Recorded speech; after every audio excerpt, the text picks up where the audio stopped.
Welcome back. Today we're going somewhere you won't find on any tourist map, deep into the lives of the world's most extraordinary tribal communities, people who have never needed a supermarket, a hospital, or a smartphone to survive. And not only survive, in many cases thrive in ways that modern science is only just beginning to understand.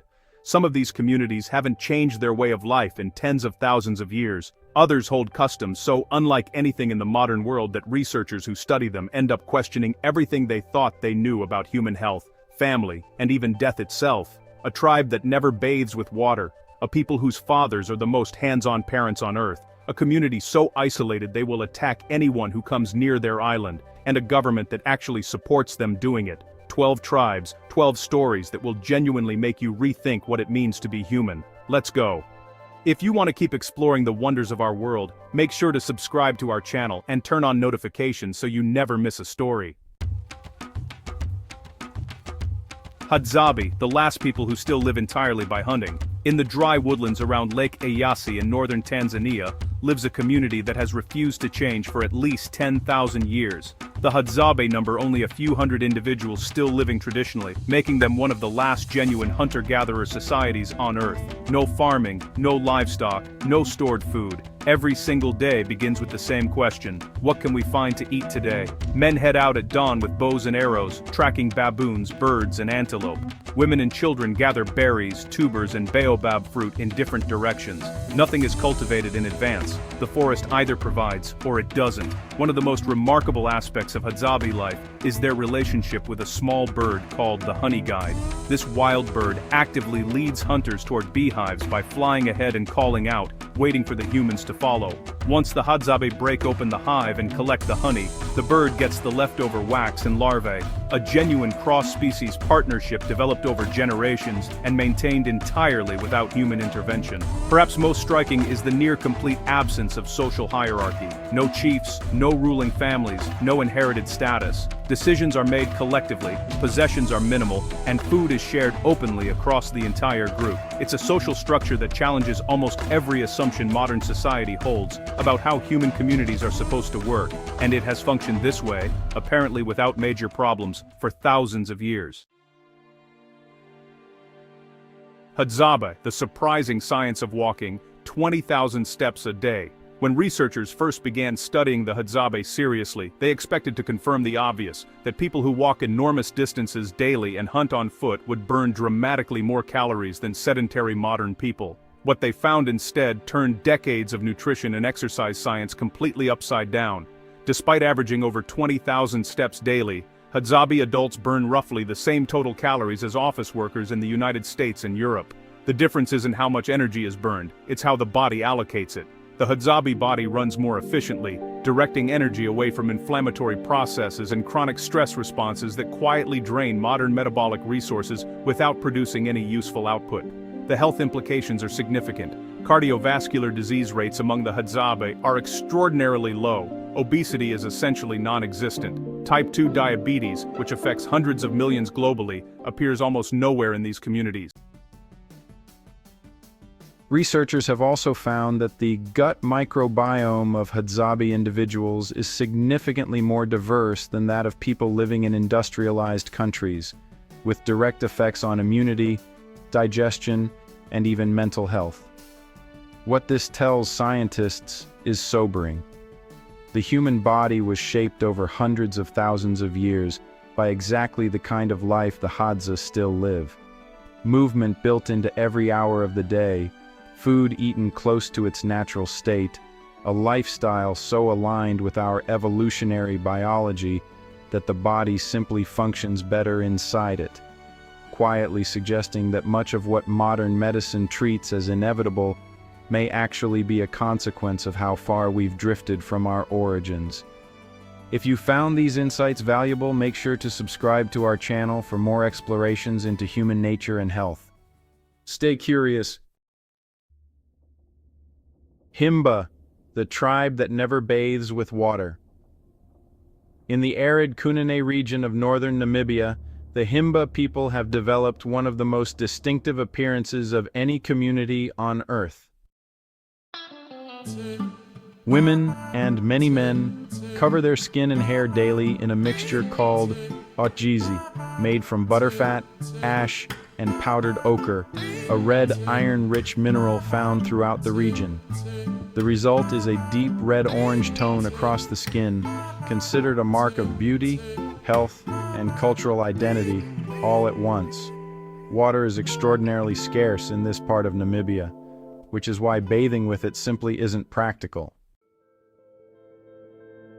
Instead, the Himba cleanse through smoke, a daily ritual where individuals crouch over a small fire of burning herbs, allowing the smoke to pass over the skin, effectively functioning as a form of dry cleaning that neutralizes odor and provides mild antibacterial benefits simultaneously.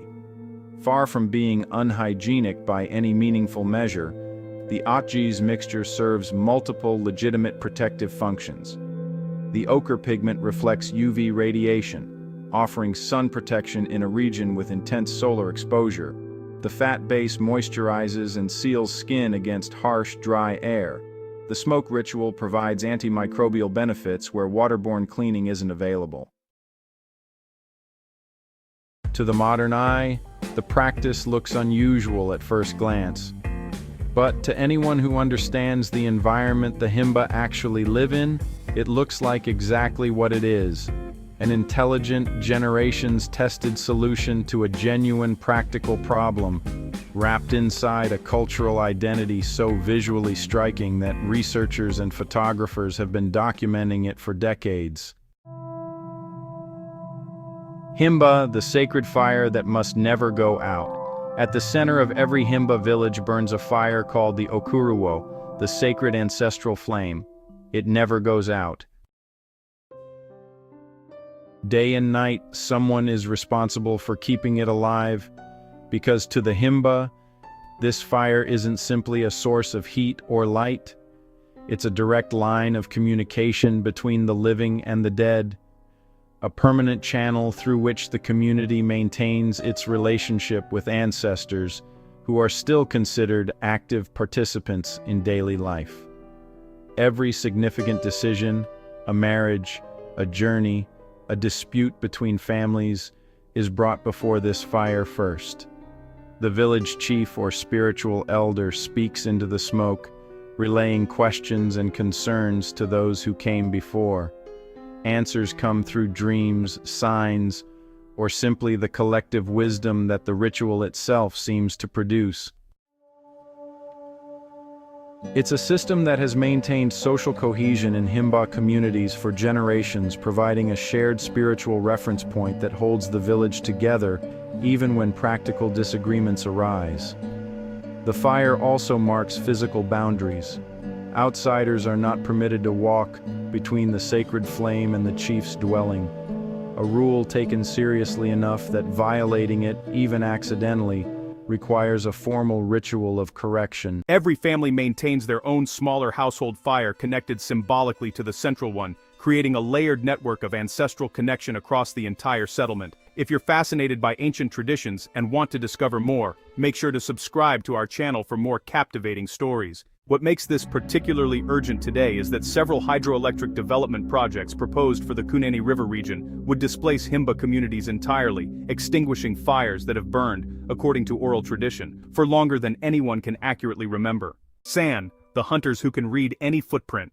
The San people of southern Africa, sometimes called Bushmen, are widely regarded by researchers as one of the oldest continuous cultures on Earth, with genetic and archaeological evidence suggesting their ancestors have lived in this region for well over 100,000 years. And in all that time, they have developed one particular skill to a level that modern science is only recently beginning to fully appreciate: tracking. A skilled sand tracker can look at a set of footprints in the dirt and tell you the species of animal, its approximate size and weight, whether it was walking or running, how long ago it passed, and which direction it was heading, all from physical impressions in the ground. Cognitive scientists studying sand tracking have made a striking argument: the mental process of reading physical evidence, forming hypotheses, testing them against new information, and updating conclusions is structurally identical to the scientific method itself, suggesting that modern science may have its deepest roots in skills developed by hunters like these. Ba'aka, the tribe where fathers are the world's most hands-on parents. In the rainforests of Central Africa lives a community that has quietly overturned one of the most deeply held assumptions in anthropology, that in hunter-gatherer societies, childcare is primarily the mother's responsibility, while fathers focus on hunting and protection. Among the Baka people, that division simply doesn't exist. Baka fathers spend more time in direct physical contact with their infants than fathers in virtually any other recorded society on Earth. They hold their babies, play with them, comfort them when they cry, and remain physically close throughout the day, even when other activities are happening simultaneously. Researchers who first documented this were so surprised by the data that they rechecked their methodology multiple times before publishing. Children grow up entirely immersed in the forest environment, learning survival skills not through formal instruction, but through constant participation in adult activities from a very early age. The Baka have an extraordinarily rich oral tradition with complex polyphonic singing used to communicate with the forest, celebrate successful hunts, and mark important moments in community life. The forest itself is not just a resource to the Baka, it's a living entity they maintain a reciprocal relationship with, taking what they need and conducting rituals that express gratitude and respect in return. It's a worldview that has sustained this community for generations, though increasing deforestation and outside pressures on their territory are making that relationship harder to maintain with each passing decade. If you want to learn more about unique cultures and traditions like this, make sure to subscribe to our channel for more in-depth stories. Toraja, the tribe that lives alongside the dead. In the highland regions of Sulawesi, Indonesia, the Toraja people have developed a relationship with death so fundamentally different from anything in the modern world that first-time visitors often struggle to process what they're seeing. To the Toraja, death is not a sudden endpoint, it's a gradual transition, a slow journey that the living have a responsibility to accompany. When a person dies, their body is not immediately buried or cremated. Instead, it remains in the family home, sometimes for weeks, sometimes months, and, occasionally even years. The deceased is treated not as a corpse, but as a person who is merely ill. Family members bring food and water daily. They speak to the deceased, update them on family news, and include them in household conversations as naturally as they would any other family member present in the room. The body is preserved using natural methods, wrapped carefully, and kept in a specific part of the home traditionally reserved for this purpose. Children grow up in houses where a deceased grandparent or great-grandparent may be resting in the next room, not as something frightening but as something completely normal, even comforting. Funerals, when they finally happen, are among the most elaborate ceremonies in the world, lasting multiple days and involving hundreds or sometimes thousands of guests, with buffalo sacrificed in numbers that reflect the social standing of the deceased. The scale of the ceremony matters deeply because it determines how smoothly the deceased will transition into the next world. Death in Toraja culture is simply too important to rush. In Toraja, there's this unique festival where families actually open the coffins and dress their deceased loved ones. Every few years in villages scattered across the Toraja highlands, people come together for a ceremony called Maneni.